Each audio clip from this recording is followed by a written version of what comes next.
নমস্কার বন্ধুরা, আশা করি আপনারা প্রত্যেকে ভালো আছেন, সুস্থ আছেন। আজকের যে বিষয়টা নিয়ে আলোচনা করব সেটা হচ্ছে যে এই যে আমাদের নেট জুন 2025-এর পরীক্ষাটা হলো এবং আমরা জানি আজকে আমাদের অ্যান্সার কি চ্যালেঞ্জ করার লাস্ট দিন এবং আমাদের রেজাল্ট খুব তাড়াতাড়ি চলে আসবে। সেক্ষেত্রে আমাদের রেজাল্টের নম্বরটা কি করে বাড়তে পারে এটা আপনাদের প্রত্যেকেরই ভাবনা, কারণ আপনারা অ্যান্সার কি মিলিয়েছেন, মিলিয়ে যে নম্বর দেখেছেন তাতে এর পরেও কিন্তু এটা ফাইনাল অ্যান্সার কি নয়, কারণ এর পরে যখন রেজাল্ট আসবে রেজাল্টের সঙ্গে যে অ্যান্সার কিটা আসবে সেটা হচ্ছে আমাদের ফাইনাল অ্যান্সার কি। সুতরাং আমাদের এখনো নিজেদের নাম্বার বাড়ানোর সুযোগ রয়েছে। কিভাবে, সেইটা নিয়েই আজকের ভিডিওটা। আচ্ছা, প্রথম কতগুলো প্রশ্ন আমি দেখাচ্ছি, যে এই প্রশ্নগুলো নিয়ে আমরা যদি দেখি, মানে পার্সপেক্টিভটা দেখি ওদের এবং ভুল ঠিকটা বিচার করি, তাহলে তারপরে যদি সেটাকে আমরা চ্যালেঞ্জ করি, যেহেতু এখনো হাতে সময় রয়েছে, তাহলে কিন্তু অনেকটা নম্বর আমাদের বাড়তে পারে, প্রথম কথা। দ্বিতীয় কথা, আপনাদের কিছু কোশ্চেন নিয়ে একটু কনফিউশন আছে, তো সেই কোশ্চেনগুলো নিয়েও আমি এখানে বলবো যে এগুলো আদৌ চ্যালেঞ্জ করে লাভ আছে কিনা। ভিডিওটা আনতে একটু দেরি হলো এই কারণে, কারণ কোশ্চেনগুলো অ্যানালাইসিস না করে না বুঝে আমি যা খুশি বলে দিতে পারি না, প্রথম কথা। দ্বিতীয় কথা, একটু সময়ের অভাবে প্রশ্নপত্রগুলো দেখে উঠতেও আমার একটু সময় লেগেছে। যাই হোক, আপনারা অনেকেই রিকোয়েস্ট করেছেন আমাকে, তাই মনে হলো যেটুকু আমি আমার আইডিয়াটা বুঝতে পেরেছি সেটুকু আই থিঙ্ক ধারণাটা আপনাদের দেওয়াটা খুব প্রয়োজন, কারণ আপনাদের নিজস্ব ধারণা অবভিয়াসলি রয়েছে।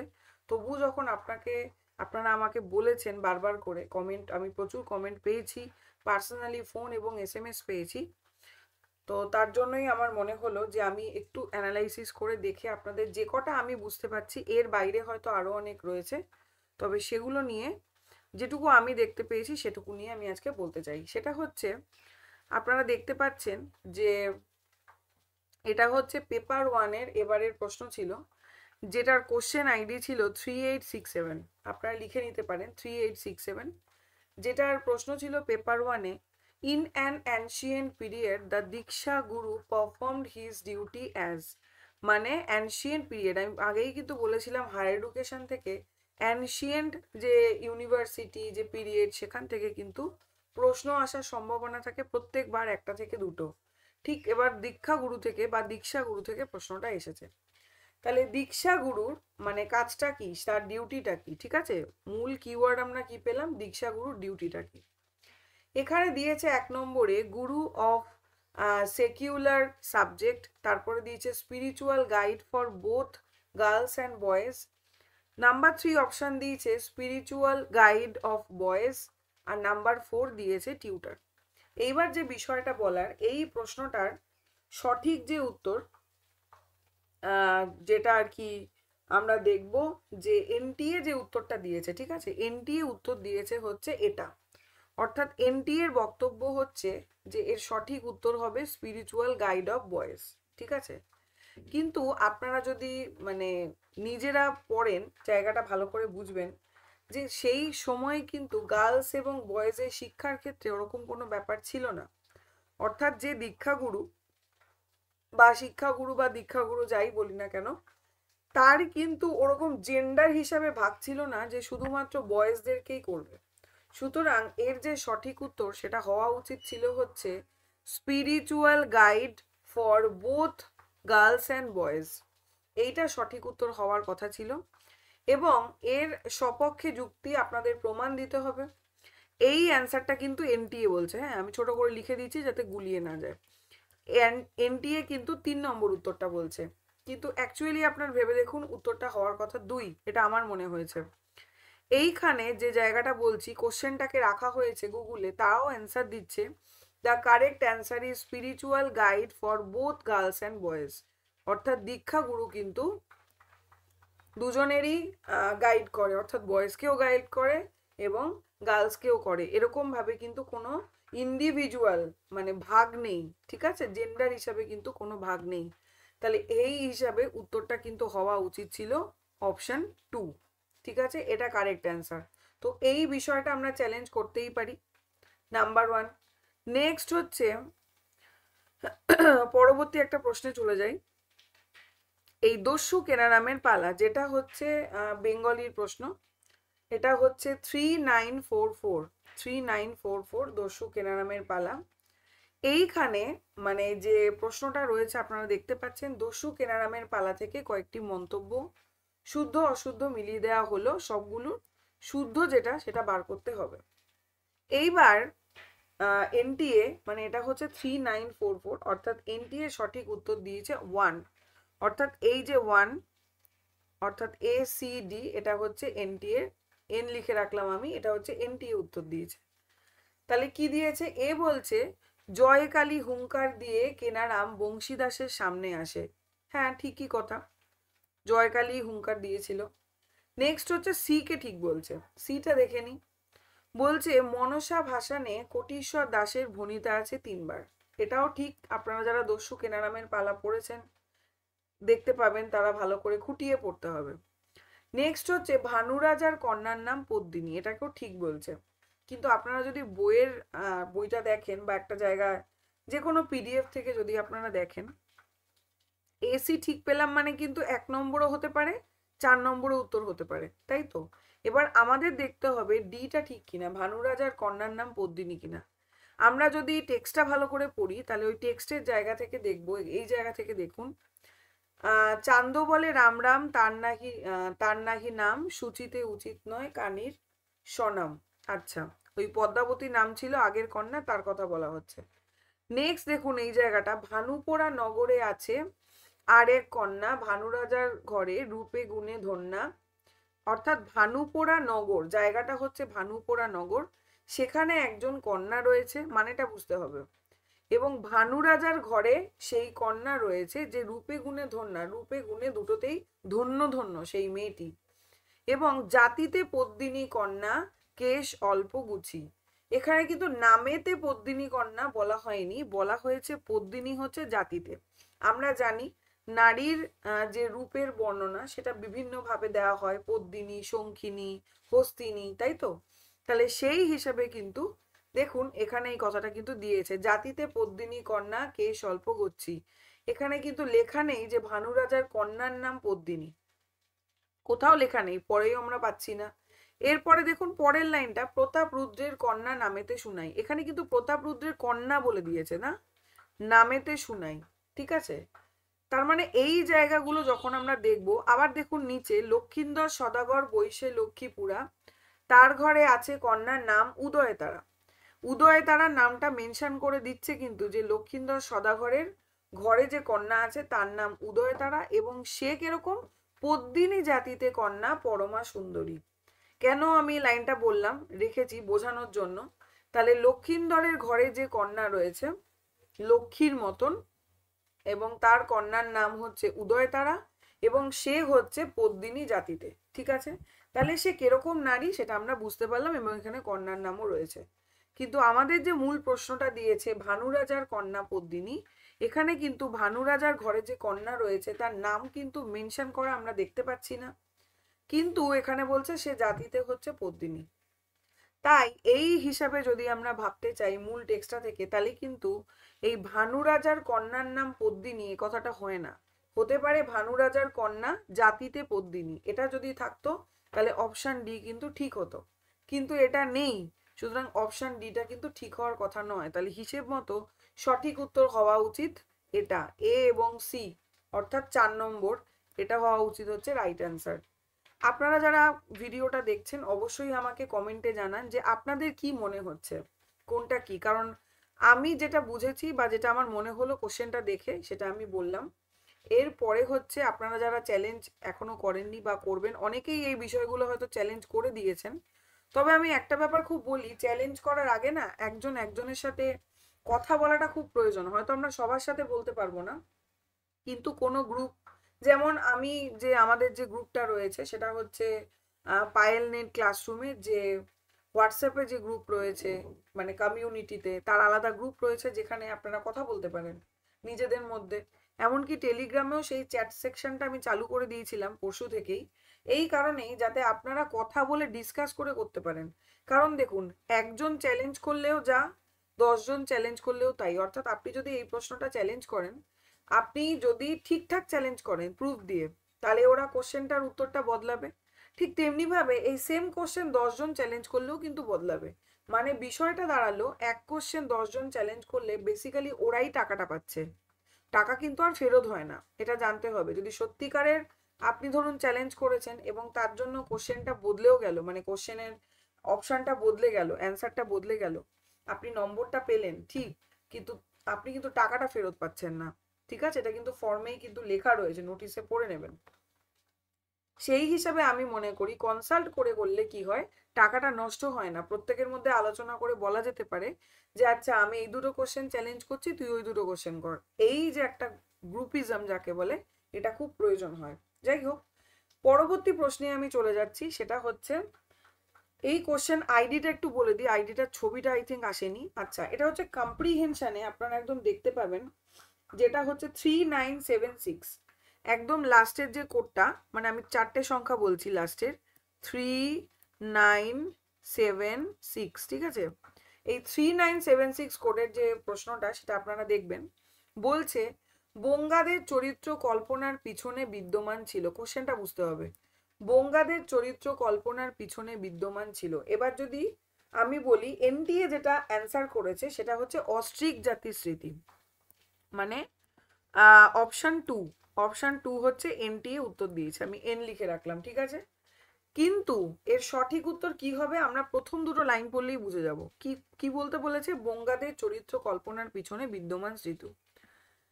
দেখুন, মধ্যযুগের, আমি পড়ছি কিন্তু 2 লাইন, মধ্যযুগের উত্তর ইউরোপে বামন দেবজনীর সম্বন্ধে যে সমস্ত গল্প আছে, এই সাঁওতালি গল্পগুলি তদনুরূপ। বঙ্গাদের এই প্রকারের চরিত্র কল্পনার পেছনে, আমি একটা কাজ করি, এই জায়গাটা হাইলাইট করে দিচ্ছি। আচ্ছা, এই জায়গাটা দেখুন, বঙ্গাদের এই যে চরিত্র কল্পনার পেছনে হয়তো সাঁওতালদের পূর্বপুরুষ প্রাচীন অস্ট্রিক বা দক্ষিণ জাতির আগমনের পূর্বে যে বামনাকার নিগ্রয়েড বা নিগ্রবটু জাতি বাস করত তাদের স্মৃতি বিদ্যমান আছে। জায়গাটা দেখতে পাচ্ছেন আশা করি আপনারা, আমি ইয়েলো করে দিয়েছি।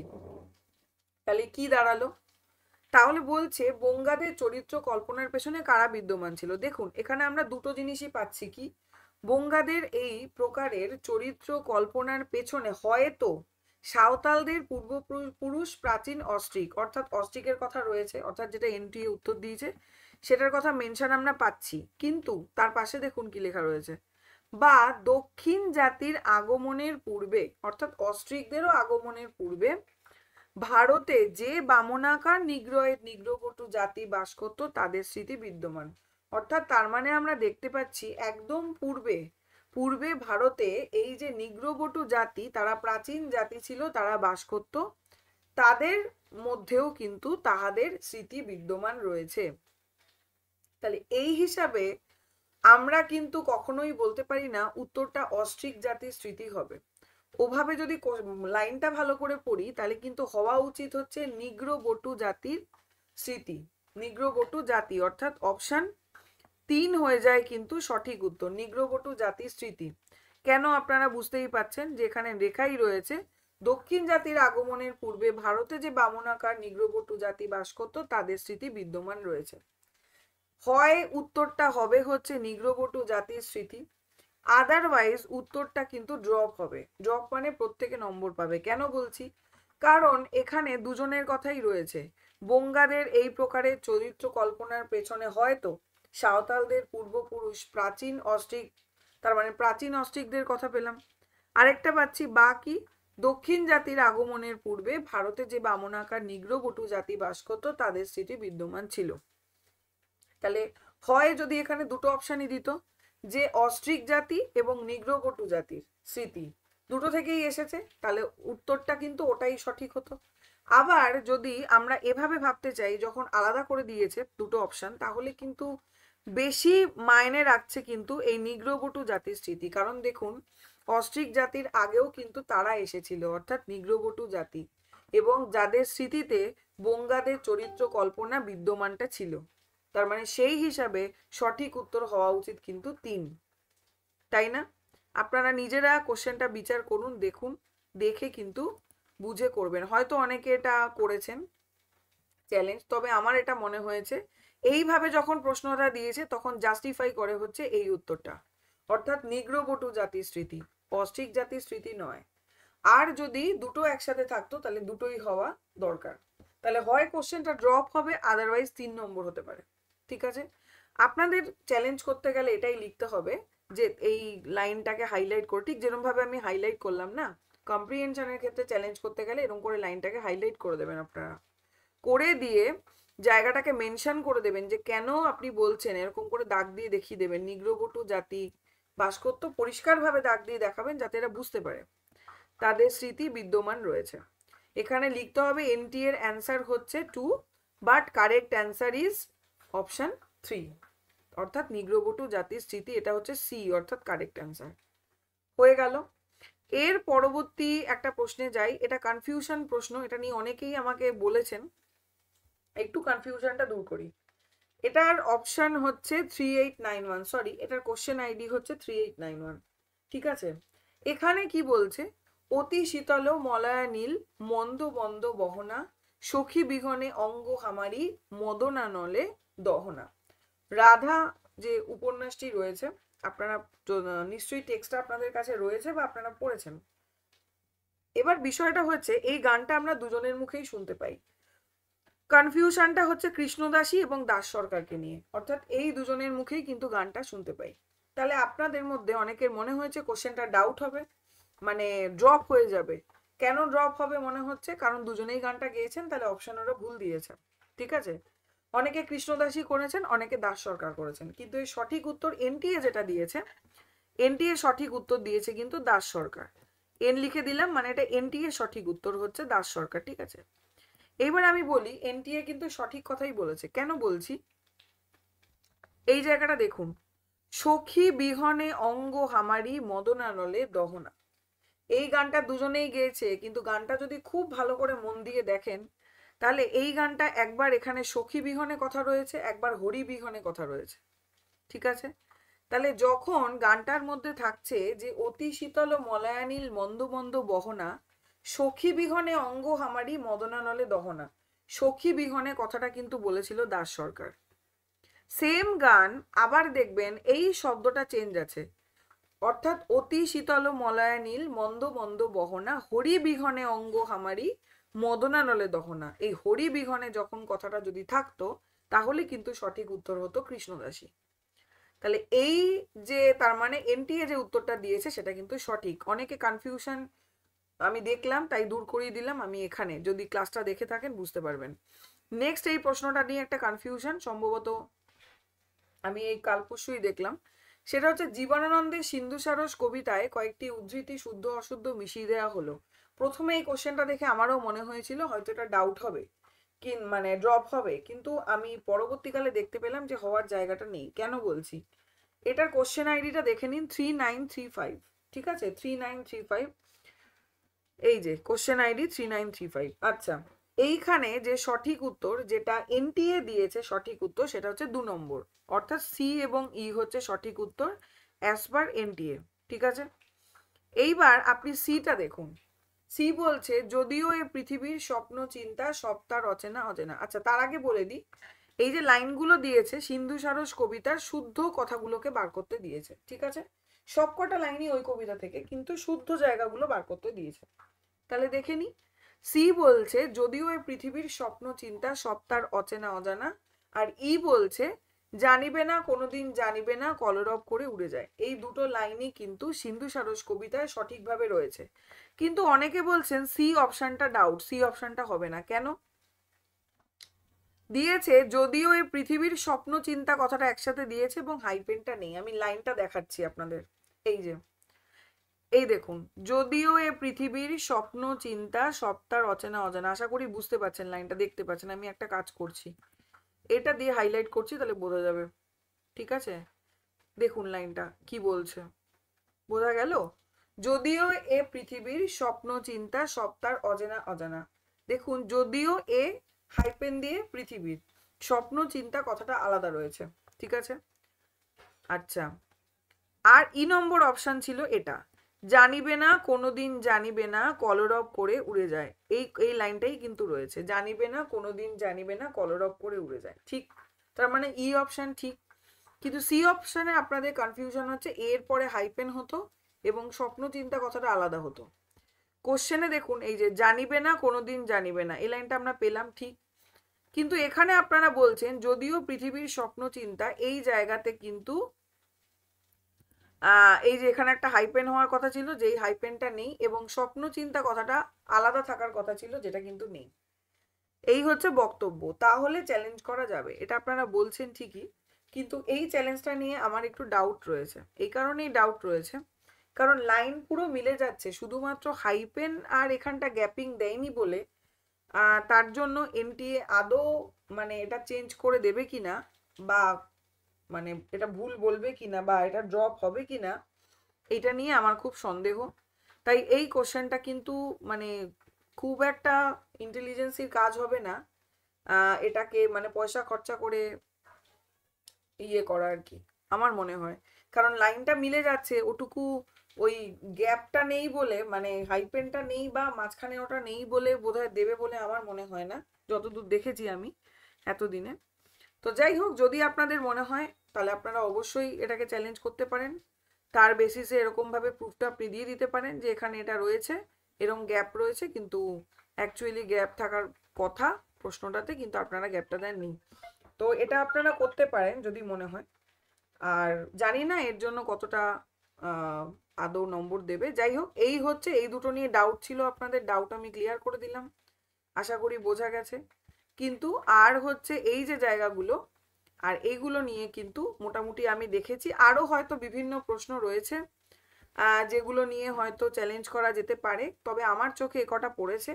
আর অবশ্যই চ্যালেঞ্জ করার প্রশ্ন দেখতে তো একটু সময় লাগে, বুঝতে সময় লাগে, তার ডকুমেন্ট জোগাড় করতে হয়। তো যাই হোক, এই হচ্ছে বিষয়, এখনো অনেকক্ষণ সময় রয়েছে চ্যালেঞ্জ করা। যারা করেননি, যারা মনে করেন আপনারা উত্তর ঠিক করেছেন বা চ্যালেঞ্জ করাটা প্রয়োজন, তারা কিন্তু এগুলো করলেই করতে পারেন। আচ্ছা, ক্লাসটি অবশ্যই শেয়ার করে দেবেন বন্ধুদের মধ্যে, কারণ আপনি চ্যালেঞ্জ না করলেও হয়তো অন্য কেউ থাকতে পারে যাদের এটা নিয়ে ডাউট আছে, এবং তারা কনফিউশন দূর হবে এবং চ্যালেঞ্জটা করতে পারবে। সুতরাং সেই বেসিসে অবশ্যই ক্লাসটা সাবস্ক্রাইব করে রাখবেন চ্যানেলটাকে, তাহলে যে কোনো ক্লাসের মানে যে কোনো ক্লাস করাই না কেন সেই ভিডিও কিন্তু আপনার কাছে সবার আগে পৌঁছে যাবে, এবং তার ফলে আপনার অনেক হেল্প হবে, সুবিধা হবে বলেই আমার মনে হয়। এবং অবশ্যই লাইক করবেন ভালো লাগলে, এবং প্রত্যেকের মধ্যে শেয়ার করবেন, এবং কমেন্ট করে অবশ্যই জানাবেন যে আপনাদের কত নম্বর এলো, বা আপনাদের মতে আর কোন কোন প্রশ্ন ডাউট আপনাদের মনে হচ্ছে সেগুলো অবশ্যই দেবেন, কারণ প্রত্যেকের মধ্যে যদি প্রত্যেকে জানতে পারে তাহলে কিন্তু এই চ্যালেঞ্জটা করতে অনেক সুবিধা হবে। আচ্ছা, কাল একজন প্রশ্ন করেছিলেন আমাকে যে যদি কোনো কোশ্চেন আপনি চ্যালেঞ্জ করেন কিন্তু দেখা গেল যে সেই কোশ্চেনটা আদৌ উত্তর বা অপশন কিছুই চেঞ্জ হলো না, সেরকমভাবেই রইলো, তাহলে কি এনটিএ কোনো স্টেপ নিতে পারে? আমি তাকে উত্তরটা দিয়েছিলাম পার্সোনালি, কিন্তু এই প্রশ্নটা অনেকেই আমাকে দেখলাম তারপর করেছে। সেক্ষেত্রে আমি বলি এনটিএ কিন্তু কোনো স্টেপ নেবে না। আপনি কিন্তু এক একটা প্রশ্ন চ্যালেঞ্জের জন্য পয়সা দিচ্ছেন, সম্ভবত এক একটা প্রশ্নের জন্য 200 টাকা করে আপনি দিচ্ছেন, সুতরাং সেখানে যত চ্যালেঞ্জ করবেন এনটিএ এর কিন্তু ভালোই। এবার যদি আপনি ভুল চ্যালেঞ্জও করেন আপনার টাকাই গেল, তাতে ওদের কোনো যায় আসে না। আবার যদি আপনি ঠিক চ্যালেঞ্জও করেন আপনার টাকা গেল ঠিকই, কিন্তু অবশ্যই আপনি তার বেসিসে একটা নম্বরটা পেয়ে যাবেন, এটাই হচ্ছে তফাৎ। এখানে কোনো স্টেপ নেওয়ার কোনো বিষয় নেই। যাই হোক, চ্যালেঞ্জ কিভাবে করে অবভিয়াসলি ভিডিওটা আমি আপনাদের করিয়ে দিয়েছি, অনেক আগেই দেখিয়ে দিয়েছি, সেটা দেখে আপনারা করে নিতে পারেন। আজকে এ পর্যন্তই, যে কোনো প্রশ্ন থাকলে অবশ্যই আমাকে কমেন্টে জানাবেন। ধন্যবাদ সকলকে।